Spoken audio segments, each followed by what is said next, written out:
Шановні колеги, ми продовжуємо робочий день. До слова запрошується перший. Dear colleagues, we continue our business day, and we are giving floor to Principal Deputy Chief Monitor of the OSCE Special Monitoring Mission to Ukraine.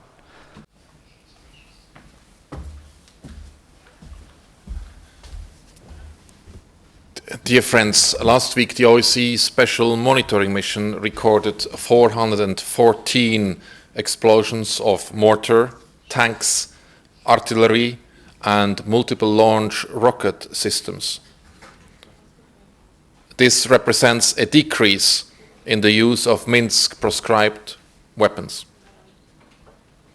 In fact, as you can see here on these maps, which compare last week's violence with the one of the week before, the decrease in all forms of ceasefire violations was in all sectors. Any de-escalation is welcome. Its intensity, however, remains unacceptable. The SMM will not, and you should not, and the sides should not be allowed to accept a reality where ceasefire violations are the new normal. Any shot fired, any shell exploding, and any mine placed or not removed is not normal. The litany of violence that is recorded by the SMM daily reports is not normal. The Minsk agreements stipulate what is normal: ceasefire, withdrawal of weapons, disengagement, the removal or fencing off of mines. This violence serves to undermine confidence, posing perceived security threats that justify, in some people's mind, further violence. It is in effect an apparently unending cycle of violence. And after over 2 years, for the people bearing the brunt of this violence, it must indeed seem unending. This continued violence has also served as a justification, again in some people's minds, for the failure to fully withdraw heavy weapons from the security zone. The sides, lest we forget, have agreed in the Minsk agreements to pull back tanks, multiple launch rocket systems, mortars, and artillery pieces beyond agreed withdrawal lines. They clearly have not. This continued violence has also served as an excuse not to disengage. I am not naive. Men in suits, far from the fighting, have as much, if not more, responsibility for the violence than men in camouflage. Decision makers must therefore demonstrate now that they can make the right decisions. They must protect Ukrainians on both sides of the contact line. But we also need to recognize that there are dynamics on the ground that have a logic of their own. They sometimes pull in different directions from those decided elsewhere. This week I was in Minsk at the meeting of the Security Working Group of the Trilateral Contact Group. On 21st September, the same Security Working Group of the Trilateral Contact Group agreed to implement the Framework Agreement on Disengagement of Forces and Hardware. This week, the sides have failed to complete this process 2 months on. Their decision mirrors what our monitors see every day at Stanica Luhanska.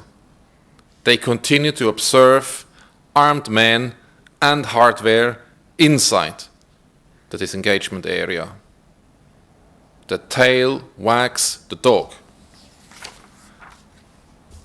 Dear friends, whatever in suits, whether in suits or camouflage, those directing and committing the violence have many things in common. One is the claim that this violence is committed on behalf of ordinary people.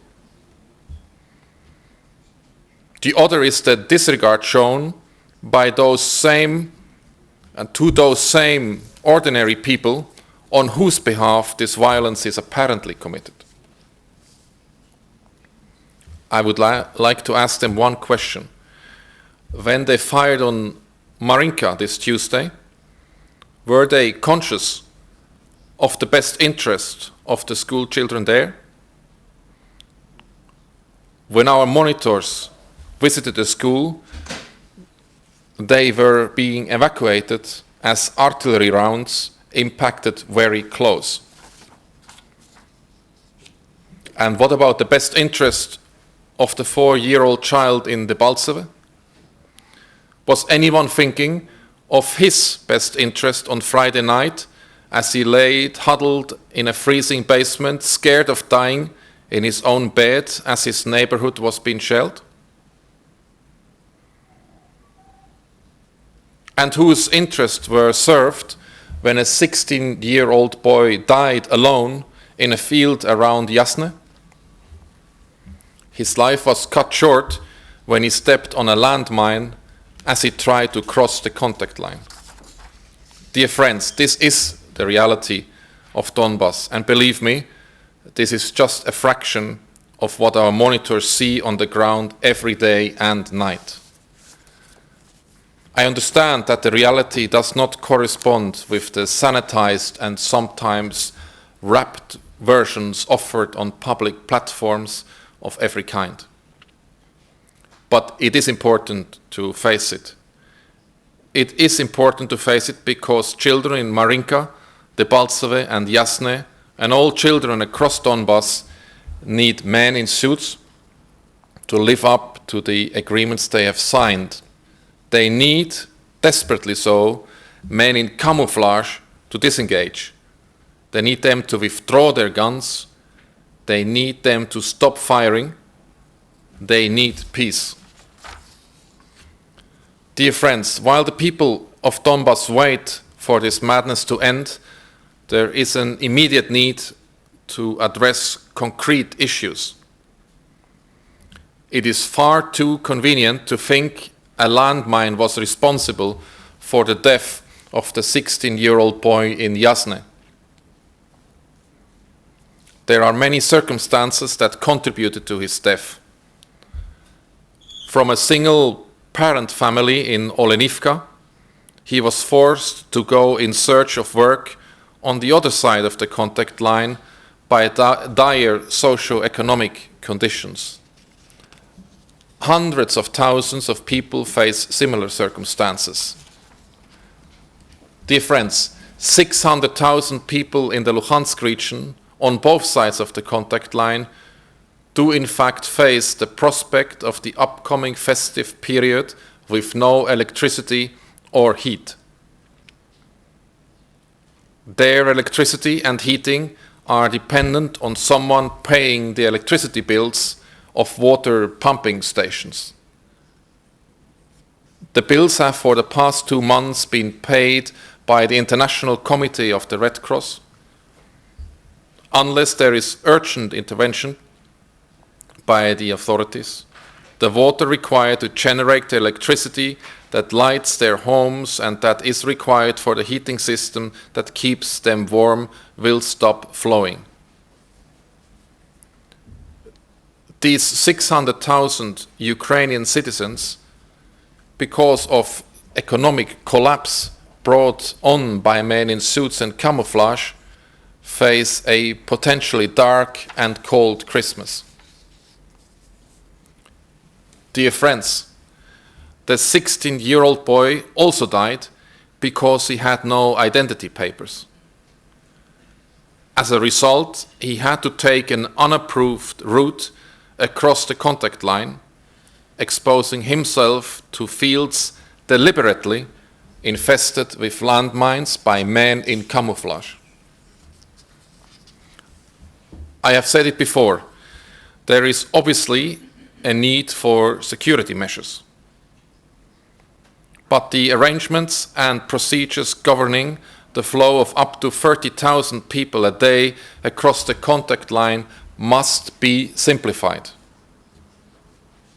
Even if this boy had been able to procure the necessary documents to cross at an approved entry-exit checkpoint, he would still have been exposed to danger. As long as armed men in camouflage and hardware are positioned at the entry-exit checkpoints, this risk will remain. We saw early this year how 3 people were killed at the entry-exit checkpoint near Olenivka when artillery shells there exploded.